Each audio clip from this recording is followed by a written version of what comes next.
Look closer. I'm telling you, the file is trash. The Constant doesn't so much burn his bridges as blow them up. Arthur Edwards, whoever he was, don't exist anymore. His personal data somehow deletes itself from any system that records him. Way beyond advanced. The partners spared no expense to make sure their controller would be untraceable. How untraceable? Look, I did what you asked, but Gray's gone and I'm no Diana. I'm not who you need right now. You gotta be kidding me. ICA? I used every encryption known to man. Who are these guys? The best. It's only a matter of time before they get lucky. We need to take them down. You and which army? I know where the agency stores its files, mission reports, client data. If we leak it to the public... You want to whistleblow the ICA?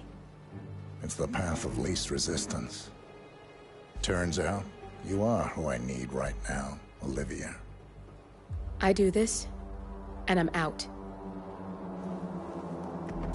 So, what are we breaking into? Data facility in Chongqing, China. Run by a man called Hush. Of course.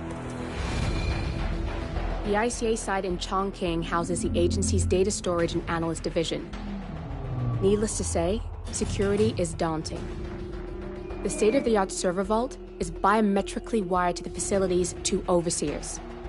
Imogen Royce, behavioral analysis pioneer, and Hush, a data security guru with a taste for fringe transhuman experimentation. Tell me about Hush.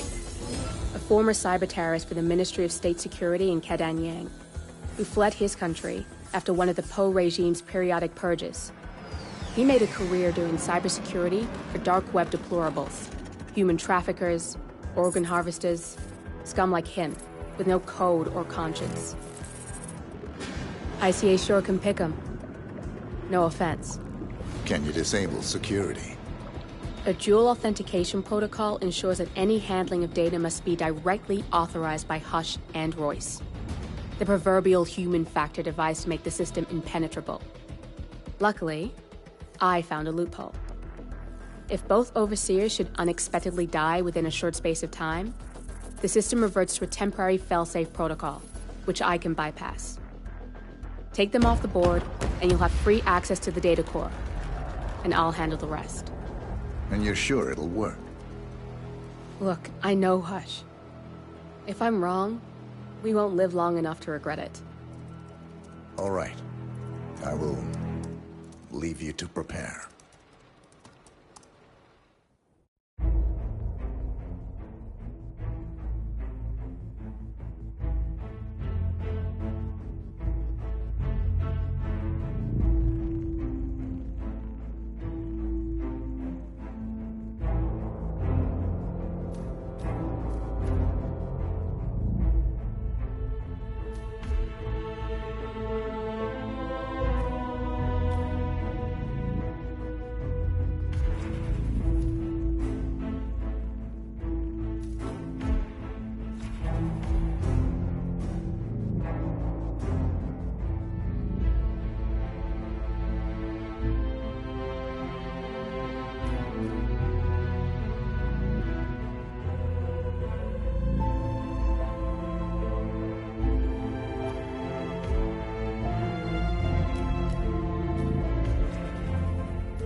Chongqing, China.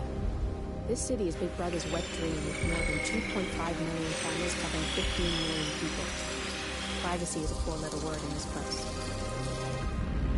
It's pretty ironic that a cloak and dagger organization like the ICA keeps its most valuable secrets here.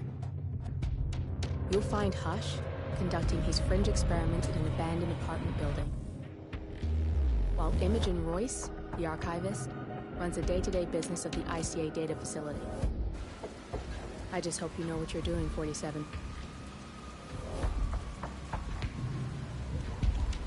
Welcome to Chongqing, and the mission where Agent 47 is about to kill his past. We wanted this to be our in-city level, but a different one. In a big Chinese metropolis, you would expect big dense crowds, but we felt like going in a direction that would better match the mood and feel of this mission. We have two targets, but this is more or less a hit on the ICA. We are here to take them down for good and forever break all ties with the institution that gave Agent 47 purpose for so long. Coming from a booming rave with a big crowd, we wanted something more serene and calm. A night mission, backstreets, very noir, very secretive. And the rain, of course.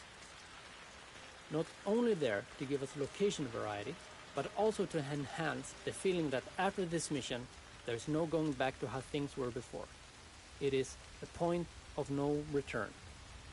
There are no more ICA sanctioned targets after this mission, but it is also another very important step for 47 and his path to his own agency.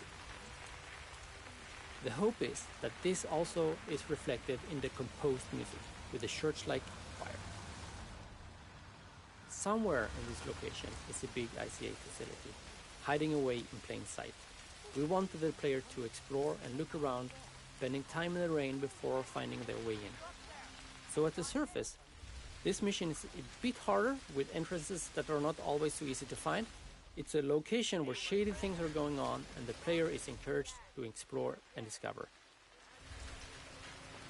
We have two different fortresses in this location, and while they share a theme of being very high-tech and futuristic, they are still very different in their nature. The actual ICA facility is clean, professional and focused. It's about big data, and it's the space where the target Royce resides and where she is conducting her experiments, trying to bring the ICA into the future. The outer fortress is wilder and more rough, where shady experiments are taking place, not sanctioned at all by the ICA. It's an ad hoc improvised space, a place where the other target, Hush, is trying to realize his vision of the future of the ICA. And he definitely has a different approach than that of Royce. But in line with the themes of the Hitman games, they both, in slightly different ways, are about control, agency, and predictability. This is also something we lean into with the story arc of 47. There's always someone telling him what to do. We wanted to really show the relationship between Diana and 47 in this mission. And we do that in the ICA Data Core hack event. In this moment, 47 looks back at his past and is starting to realize the type of relationship he has with Diana. Who is in control here? And also, what is she doing in this very moment? It is supposed to be part nostalgic and part forward